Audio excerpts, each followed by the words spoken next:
ಒಂದು ಪದಾರ್ಥ ಹಚ್ಚಿದ ಕೂಡಲೇ ಇಮಿಡಿಯೇಟ್ ಆಗಿ ಗ್ಯಾಸ್ ಆಗಿ ಕನ್ವರ್ಟ್ ಆಗುತ್ತೆ. ಇದು ನೀರಾಗಲ್ಲ, ಬೂದಿ ಆಗಲ್ಲ, ತನ್ನ ಅಸ್ತಿತ್ವವನ್ನೇ ಚೇಂಜ್ ಮಾಡಿಕೊಂಡು ಬಿಡುತ್ತೆ. ಇದು ಸೈನ್ಸ್ ಅಲ್ಲಿ ಇದನ್ನ ಸಬ್ಲಿಮೇಷನ್ ಅಂತ ಹೇಳಲಾಗುತ್ತೆ.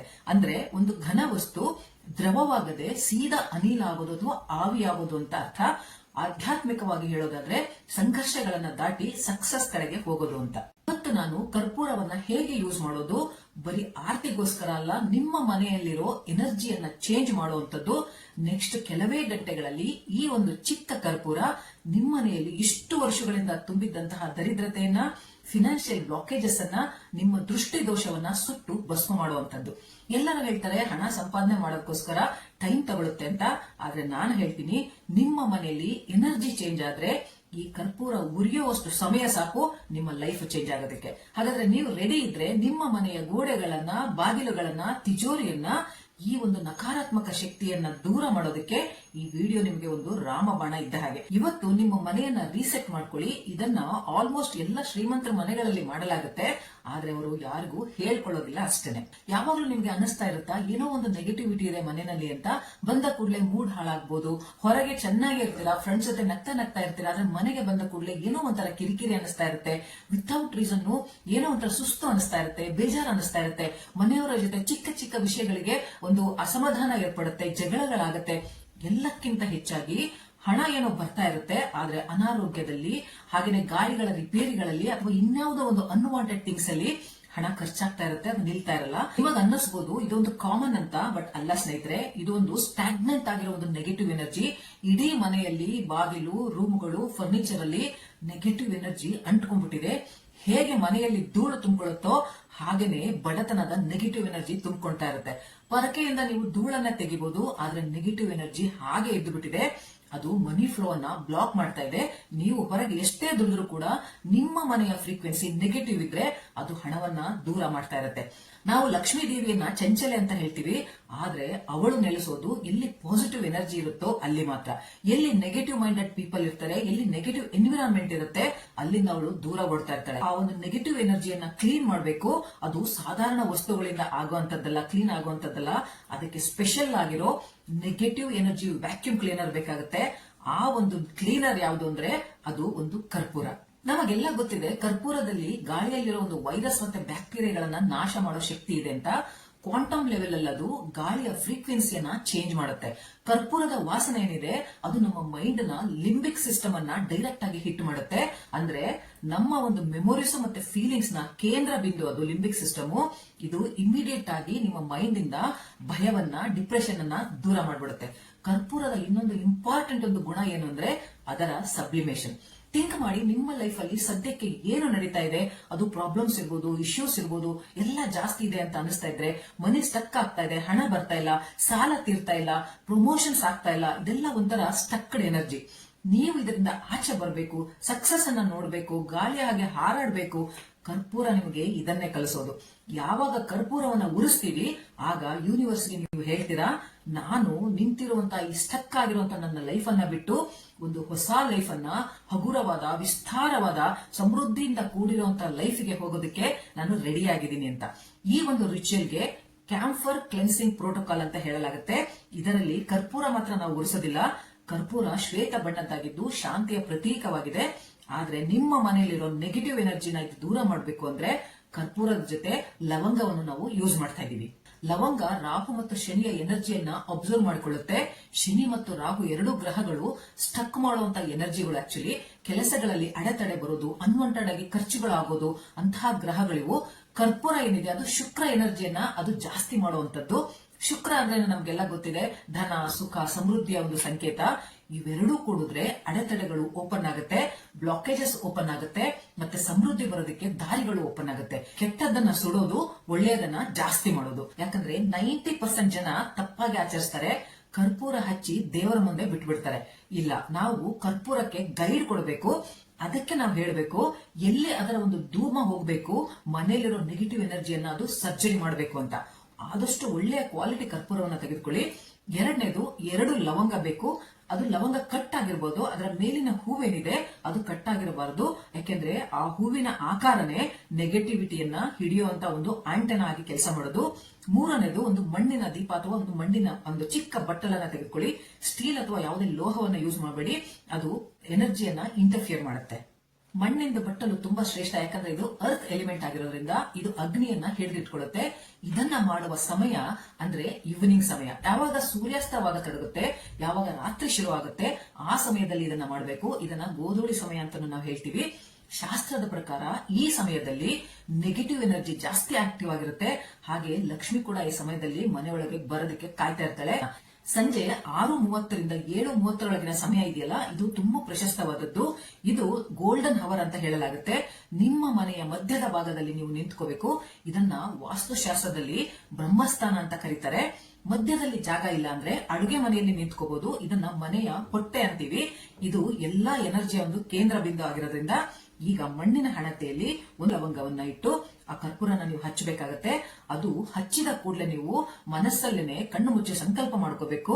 ಮನಸ್ಸಲ್ಲಿ ಹೇಳ್ಕೋಬೇಕು, ನಾನು ಈ ಅಗ್ನಿಯಲ್ಲಿ ನನ್ನ ಮನೆಯ ದರಿದ್ರತೆಯನ್ನ, ಕಾಯಿಲೆಗಳನ್ನ, ಜಗಳ, ಮನಸ್ತಾಪ, ಸಾಲ ಎಲ್ಲವನ್ನ ಭಸ್ಮ ಮಾಡ್ತಾ ಇದ್ದೀನಿ.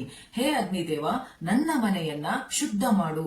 ಉರಿತಾ ಇರೋ ಹಣತೆಯನ್ನ ಒಂದು ಪ್ಲೇಟ್ ಅಲ್ಲಿ ಇಟ್ಕೊಳ್ಳಿ. ಯಾಕಂದ್ರೆ ಅದು ಕೈ ಸುಡಬಹುದು. ಇಡೀ ಮನೆಯಲ್ಲಿ ನೀವು ಓಡಾಡ್ಬೇಕಾಗತ್ತೆ. ತಿರುಗುವಾಗ ಕ್ಲಾಕ್ ವೈಸ್ ಅಲ್ಲಿ ತಿರ್ಕೋಬೇಕು. ನಿಮ್ಮ ಮನೆಯ ಮೇನ್ ಗೇಟ್ ಇಂದ ಅಂದ್ರೆ ಮೇನ್ ದ್ವಾರದಿಂದ ನೀವು ಸ್ಟಾರ್ಟ್ ಮಾಡಬೇಕು. ಎಲ್ಲಾ ರೂಮ್ಸ್, ಎಲ್ಲಾ ಮೂಲೆಗಳಿಗೂ ಹೋಗ್ಬೇಕು. ಎಸ್ಪೆಷಲಿ ಎಲ್ಲಿ ಜಾಸ್ತಿ ಕತ್ತಲಿರುತ್ತೆ ಅಲ್ಲಿ ಖಂಡಿತ ಹೋಗಿ. ಅಂಡ್ ಹಾಗೇನೆ ಸ್ಟೋರ್ ರೂಮ್ಸ್ ಇರ್ಬೋದು ಅಥವಾ ಅನ್ವಾಂಟೆಡ್ ಒಂದು ವಸ್ತುಗಳನ್ನ ಇಟ್ಟಿರ್ತಿರಲ್ಲ, ಅಂತಹ ಜಾಗಕ್ಕೆ ನೀವು ಖಂಡಿತ ಹೋಗ್ಬೇಕು. ಯಾಕಂದ್ರೆ ಅಲ್ಲಿ ನೆಗೆಟಿವ್ ಎನರ್ಜಿ ಜಾಸ್ತಿ ಇರೋ ಚಾನ್ಸಸ್ ಇರುತ್ತೆ. ಮೂಲೆಗಳಲ್ಲಿ ಎನರ್ಜಿ ಸ್ಟಕ್ ಆಗಿರುತ್ತೆ. ಯಾವಾಗ ಉರಿತಾ ಇರೋ ಕರ್ಪೂರವನ್ನ ಅಲ್ಲಿಗೆ ತೆಗೆದುಕೊಂಡು ಹೋಗ್ತೀರಾ, ಆಗ ಆ ಒಂದು ಸ್ಟಕ್ ಆಗಿರೋ ಎನರ್ಜಿ ಏನಾಗುತ್ತೆ, ಅದು ಕರಗೋದಕ್ಕೆ ಸ್ಟಾರ್ಟ್ ಆಗುತ್ತೆ.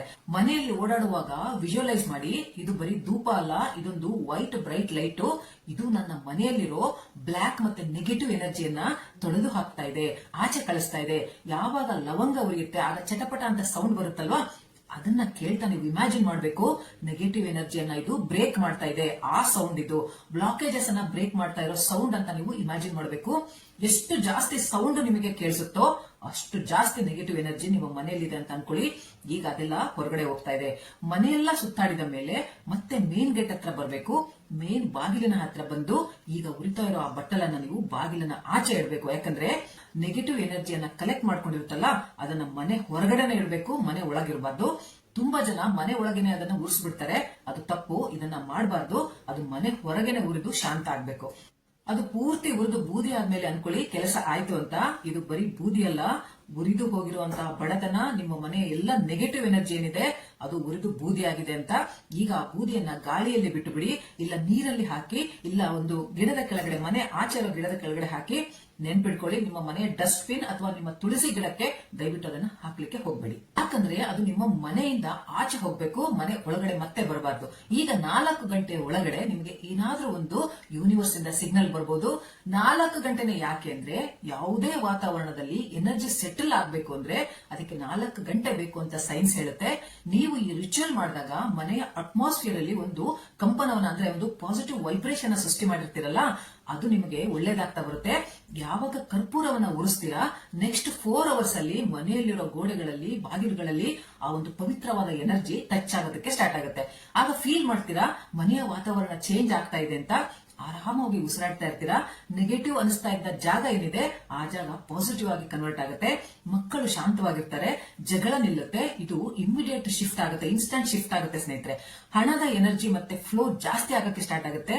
ಯಾವಾಗ ಎಲ್ಲಾ ಬ್ಲಾಕೇಜಸ್ ಓಪನ್ ಆಗುತ್ತೋ ಆಗ ಹಣ ಬರೋದಕ್ಕೆ ಸ್ಟಾರ್ಟ್ ಆಗುತ್ತೆ. ಯಾವುದೋ ಪೇಮೆಂಟ್ ಬರ್ಬೋದು, ಪ್ರಮೋಷನ್ ಸಿಗ್ಬೋದು, ಹೈಕ್ ಆಗಿರ್ಬೋದು, ಕೊಟ್ಟಿರೋ ಸಾಲ ವಾಪಸ್ ಬರ್ಬೋದು, ಯಾವುದೋ ಒಂದು ರೂಪದಲ್ಲಿ ನಿಮಗೆ ಹಣ ಬರ್ಬೋದು. ಇದು ಒಂದು ಸಿಗ್ನಲ್ ಕೊಡುತ್ತೆ ಯೂನಿವರ್ಸ್, ನಿಮ್ಮ ಮನೆಯ ನೆಗೆಟಿವ್ ಎನರ್ಜಿ ಹೋಗಿದೆ ಅಂತ. ನಿಮಗೆ ಯಾವಾಗೆಲ್ಲ ಮನೆಯಲ್ಲಿ ನೆಗೆಟಿವಿಟಿ ಜಾಸ್ತಿ ಇದೆ ಅಂತ ಅನಿಸ್ತಾ ಇರುತ್ತೆ, ಜಗಳಗಳಾಗ್ತಾ ಇರುತ್ತೆ, ಹಣ ನಿಲ್ತಾ ಇರಲ್ಲ, ಕೊಟ್ಟಿರೋ ಸಾಲ ಬರ್ತಾ ಇರಲ್ಲ ಅಥವಾ ನಿಮ್ಮ ಸಾಲ ತೀರ್ತಾ ಇರಲ್ಲ, ಅಂತಹ ಸಮಯದಲ್ಲಿ ನೀವು ಕಂಟಿನ್ಯೂಸ್ ಆಗಿ 7 ದಿನ ಇದನ್ನ ನೀವು ರಿಚುವಲ್ ನ ಮಾಡಿ ನೋಡಿ. ನಿಮ್ಮ ಮನೆಯಲ್ಲಿ ಡೀಪ್ ಕ್ಲೀನ್ ಆಗುತ್ತೆ, ಪಾಸಿಟಿವಿಟಿ ಜಾಸ್ತಿ ಆಗುತ್ತೆ. ಇಂಪಾರ್ಟೆಂಟ್ ಏನಂದ್ರೆ ಇದನ್ನ ದೇವರ ಮೇಲೆ, ಬ್ರಹ್ಮಾಂಡದ ಮೇಲೆ ನಂಬಿಕೆ ಇಟ್ಟು ಮಾಡಬೇಕು. ಮನೆಯಲ್ಲಿ ಯಾರು ಇದನ್ನ ಹಾಸ್ಯ ಮಾಡಬಾರ್ದು, ಡೌಟ್ ಇಟ್ಕೋಬಾರ್ದು. ಇದೆಲ್ಲ ಆದ್ರೆ ಜಾಸ್ತಿ ನೆಗೆಟಿವಿಟಿ ಇನ್ನು ಜಾಸ್ತಿ ಆಗುತ್ತೆ, ಹೊರಗೆ ಹೋಗೋದಿಲ್ಲ, ಇನ್ನು ಜಾಸ್ತಿ ಒಳಗಡೆ ಬರುತ್ತೆ. ಹಾಗೇನೆ ಹೊರಗಿನವರಿಗೆ ಇದನ್ನ ನೀವು ಏನು ಮಾಡ್ತಾ ಇದ್ರಿ ಅಂತ ಹೇಳೋದಕ್ಕೆ ಹೋಗ್ಬೇಡಿ. ಯಾಕಂದ್ರೆ ಹೊರಗಿನವರೇ ಜಾಸ್ತಿ ನಿಮ್ಮ ಮೇಲೆ ನೆಗೆಟಿವ್ ಎನರ್ಜಿಯನ್ನು ಕೊಡೋದು. ನಾವು ನಮ್ಮ ರಹಸ್ಯಗಳನ್ನ ಹೇಳಿದ್ರೆ ದೃಷ್ಟಿ ಆಗೋದು ಅಲ್ಲೇನೆ, ಅವರಿಂದಾನೇ ದೃಷ್ಟಿ ಆಗೋದು. ಸೊ ಇದನ್ನ ಯಾರ ಹತ್ರನೂ ಡಿಸ್ಕಸ್ ಮಾಡೋದಕ್ಕೆ ಹೋಗ್ಬೇಡಿ. ನಿಮ್ಮ ಖುಷಿಯನ್ನ ಡಂಗೂರ ಹೊಡಿಬೇಕು ಅಂತ ಏನಿಲ್ಲ ಸ್ನೇಹಿತರೆ. ಯಾಕಂದ್ರೆ ನೀವು ನಿಮ್ಮ ಖುಷಿಯನ್ನ 10 ಜನ ಕೇಳಿದ್ರೆ ಅದ್ರಲ್ಲಿ ಒಬ್ರು ಸಂತೋಷ ಪಡ್ಬೋದು, ಇನ್ನ 9 ಜನ ಅದನ್ನ ಜೆಲಸ್ ಪಡ್ಕೊಳ್ತಾರೆ. ಹಾಗಾಗಿ ಆ ದೃಷ್ಟಿ ಆಗ್ಬಿಡುತ್ತೆ ಮನೆಗೆ ಮತ್ತೆ ನಿಮಗೆ. ಆದ್ರಿಂದ ಇದನ್ನು ಯಾರ ಹತ್ರನೂ ಹೇಳೋದಕ್ಕೆ ಹೋಗ್ಬೇಡಿ. ಅಂಡ್ ಇನ್ನೊಂದು ಲಾಸ್ಟ್ ಸ್ಟೆಪ್ ಏನು ಅಂದ್ರೆ, ಒಂದು ಈ ಕರ್ಪೂರ ಮತ್ತೆ ಲವಂಗದ ಜೊತೆ ಒಂದು ಪುಲಾವ್ ಎಲೆಯನ್ನ ನೀವು ಯೂಸ್ ಮಾಡ್ಕೋಬಹುದು. ಯಾಕೆಂದ್ರೆ ತೇಜ್ ಪತ್ತ ಅಂತ ಹೇಳ್ತೀವಲ್ಲ, ಇದನ್ನ ಮನಿ ಅಟ್ರಾಕ್ಷನ್ ಅಂತ ಹೇಳ್ತಾರೆ. ತೇಜ್ ಪತ್ತ ಅಥವಾ ಪುಲಾವ್ ಎಲೆಯನ್ನ ವಿಶ್ ಫುಲ್ಫಿಲ್ಮೆಂಟ್ ಅಂತಾನು ನಾವು ಹೇಳ್ತೀವಿ. ಸೊ ಕರ್ಪೂರ ನೆಗೆಟಿವ್ ಎನರ್ಜಿಯನ್ನ ತೆಗೆಯುತ್ತೆ, ಲವಂಗ ಕೆಟ್ಟ ದೃಷ್ಟಿಯನ್ನ ತೆಗೆಯುತ್ತೆ, ಪುಲಾವ್ ಎಲೆ ಇದೆಯಲ್ಲ ಅದು ಇಚ್ಛೆಯನ್ನ ಪೂರ್ತಿಗೊಳಿಸುತ್ತೆ. ಇದೊಂದು ಟ್ರಿನಿಟಿ ಆಗಿ ಕೆಲಸ ಮಾಡುತ್ತೆ. ಸ್ನೇಹಿತರೆ, ನಮ್ಮ ಮನೆ ಒಂದು ಮಂದಿರ ಇದ್ದ ಹಾಗೆ. ನಾವು ಊರಲ್ಲಿರೋ ದೇವಸ್ಥಾನಗಳೆಲ್ಲ ಹೋಗಿ ಕೈ ಮುಗಿದು ಬೇಡ್ಕೊಂಡ್ ಬರ್ತೀವಿ. ಆದ್ರೆ ನಾವ್ ಎಲ್ಲಿರ್ತೀವೋ ಅಲ್ಲಿಯ ಎನರ್ಜಿ ದೂಷಿತವಾಗಿದ್ರೆ, ನೆಗೆಟಿವ್ ಆಗಿದ್ರೆ ಯಾವ ದೇವಾಲಯಕ್ಕೆ ಹೋಗಿ ಬಂದ್ರು ಒಳ್ಳೇದಾಗಲ್ಲ. ಹಾಗಾಗಿ ವಾಸ್ತು ಅನ್ನೋದು ಬರೀ ದಿಕ್ಕುಗಳ ಹೆಸರಲ್ಲ ಸ್ನೇಹಿತರೆ. ವಾಸ್ತು ಅಂದ್ರೆ ಎನರ್ಜಿ ಹೆಸರು. ನೀವು ಫೀಲ್ ಮಾಡಿರ್ತೀರಾ, ಕೆಲವು ಮನೆಗಳಿಗೆ ಹೋದ್ರೆ ಏನೋ ಒಂಥರ ಶಾಂತವಾಗಿದೆ, ಪ್ರಶಾಂತತೆಯಿಂದ ಕೂಡಿದೆ, ಎದ್ದು ಬರೋದಕ್ಕೆ ಮನಸ್ಸು ಬರೋದಿಲ್ಲ. ಆನ್ ದಿ ಅದರ್ ಹ್ಯಾಂಡ್ ಕೆಲವು ಮನೆಗಳಿಗೆ ಹೋದ್ರೆ ತುಂಬಾ ನೆಗೆಟಿವಿಟಿ ಫೀಲ್ ಆಗುತ್ತೆ. ಯಾವಾಗ ಎದ್ದು ಆಚೆ ಹೋಗ್ತೀವಿ ಅಂತ ಅನಿಸ್ತಾ ಇರುತ್ತೆ. ಅಲ್ಲಿನ ಜನರ ಮೈಂಡ್ ಅಲ್ಲಿ, ಆ ಜನರ ಮನೆಯಲ್ಲಿ ಮಾತ್ರ ಈ ನೆಗೆಟಿವಿಟಿ ಸಿಕ್ಕಾಬಟ್ಟೆ ತುಂಬಿಕೊಂಡಿರುತ್ತೆ. ನಿಮಗೆ ಇದು ಫೀಲ್ ಆಗಿರ್ಬೋದು. ಇದರಲ್ಲಿ ಡಿಫರೆನ್ಸ್ ಏನು ಅಂದ್ರೆ, ಇದು ವೈಬ್ರೇಷನ್ಸ್ ನ ಒಂದು ಆಟ. ಯಾರು ಮೈಂಡ್ ಅಲ್ಲಿ ತುಂಬಾ ನೆಗೆಟಿವಿಟಿನ ಇಟ್ಕೊಂಡಿರ್ತಾರೆ, ಪ್ರತಿಯೊಂದರಲ್ಲೂ ನೆಗೆಟಿವ್ ನೋಡ್ತಾರೆ, ಅವರ ಮನೆಯಲ್ಲಿ ಕೂಡ, ಅವರ ಜೀವನದಲ್ಲಿ, ಅವರ ಲೈಫ್ ಅಲ್ಲಿ ಕೂಡ ಬರೀ ನೆಗೆಟಿವಿಟಿನೇ ಇರುತ್ತೆ. ಯಾರು ಪಾಸಿಟಿವ್ ಆಗಿರ್ತಾರೆ, ಯಾರು ನಂಬುತ್ತಾರೆ, ಅವರ ಮನೆ ಆಗ್ಲಿ, ಮನಸ್ಸಾಗ್ಲಿ, ಮೈಂಡ್ ಆಗ್ಲಿ ಪಾಸಿಟಿವಿಟಿಯಿಂದ ಕೂಡಿರುತ್ತೆ. ಇದನ್ನ ನೀವು ಅಬ್ಸರ್ವ್ ಮಾಡಿರ್ಬೋದು. ಶ್ರೀಮಂತರು ತಮ್ಮ ಮನೆಗಳನ್ನ ಸ್ವಚ್ಛವಾಗಿ, ಸುಗಂಧಿತವಾಗಿ ಇಟ್ಟಿರ್ತಾರೆ. ಇದು ಹೈ ವೈಬ್ರೇಷನ್ ಅನ್ನ ಕ್ರಿಯೇಟ್ ಮಾಡುತ್ತೆ. ಅದೇ ಕೊಳಕಾಗಿ ದುರ್ವಾಸನೆಯಿಂದ ಇದ್ರೆ ಅದು ದರಿದ್ರತನವನ್ನ ಹೆಚ್ಚು ತೋರಿಸುತ್ತೆ, ಹಾಗೆ ನೆಗೆಟಿವ್ ಎನರ್ಜಿನ ಕೂಡ್ಕೊಂಡಿರುತ್ತೆ. ಇದೇ ಬಡತನಕ್ಕೆ ಕಾರಣ ಆಗೋದು, ನಿಮ್ಮ ದರಿದ್ರತನಕ್ಕೆ ಕಾರಣವಾಗೋದು. ಮನೆ ಎಂಥದ್ದೇ ಆಗಿರ್ಲಿ, ಚಿಕ್ಕದಾಗಿರ್ಲಿ, ದೊಡ್ಡದಾಗಿರ್ಲಿ, ಕ್ಲೀನ್ ಆಗಿ ಇಟ್ಕೋಬೇಕು, ಪಾಸಿಟಿವಿಟಿನ ಜಾಸ್ತಿ ಮಾಡಬೇಕು, ಸ್ವಚ್ಛವಾಗಿ ಇಟ್ಕೋಬೇಕು. ಸೊ ಇವತ್ತು ಗೋಧೂಳಿ ಸಮಯದಲ್ಲಿ ಈ ಒಂದು ರಿಚುವಲ್ ನ ಮಾಡಿ ನಿಮ್ಮ ನೆಗೆಟಿವಿಟಿಯನ್ನ, ನಿಮ್ಮ ಮೈಂಡ್ ಅಲ್ಲಿರೋ ನೆಗೆಟಿವಿಟಿನ, ನಿಮ್ಮ ಮನೆಯಲ್ಲಿರೋ ನೆಗೆಟಿವಿಟಿಯನ್ನ ರೀಬೂಟ್ ಮಾಡ್ಕೊಳ್ಳಿ ಅಂತ ಹೇಳ್ತೀನಿ. ಹಾಗೇನೆ ನಂಬಿಕೆ ಇದ್ರೆ ಮಾತ್ರ ಮಾಡಿ. ಡೌಟ್ ಇಟ್ಕೊಂಡು ಮಾಡಿದ್ರೆ ನೆಗೆಟಿವಿಟಿ ಇನ್ನೂ ಜಾಸ್ತಿ ಸೇರ್ಕೊಳ್ಳುತ್ತೆ. ವಿಶ್ವಾಸ ಇಟ್ಟು ಮಾಡಿದ್ರೆ ನೀವೇ ನೋಡ್ತೀರಾ ಹೇಗೆ ಎನರ್ಜಿ ಶಿಫ್ಟ್ ಆಗುತ್ತೆ ಅಂತ. ಸೊ ನೆನ್ಪಿಟ್ಕೊಳ್ಳಿ, ಲಕ್ಷ್ಮಿ ಯಾವಾಗ್ಲೂ ಕ್ಲೀನ್ ಆಗಿರೋ ಜಾಗದಲ್ಲಿ, ಪಾಸಿಟಿವಿಟಿನ ತುಂಬಿರೋ ಜಾಗದಲ್ಲಿ ಬಂದು ನೆಲೆಸ್ತಾಳೆ. ಮೈಂಡ್ ಅಲ್ಲಿ, ಮನೆಯಲ್ಲಿ ನೆಗೆಟಿವಿಟಿ ಇದ್ರೆ ಖಂಡಿತ ಅವಳು ನಿಮ್ಮ ಹತ್ರ ಬರಲ್ಲ ಅಂತ ಹೇಳ್ತಾ ಈ ವಿಡಿಯೋನ ಮುಗಿಸ್ತಾ ಇದ್ದೀನಿ.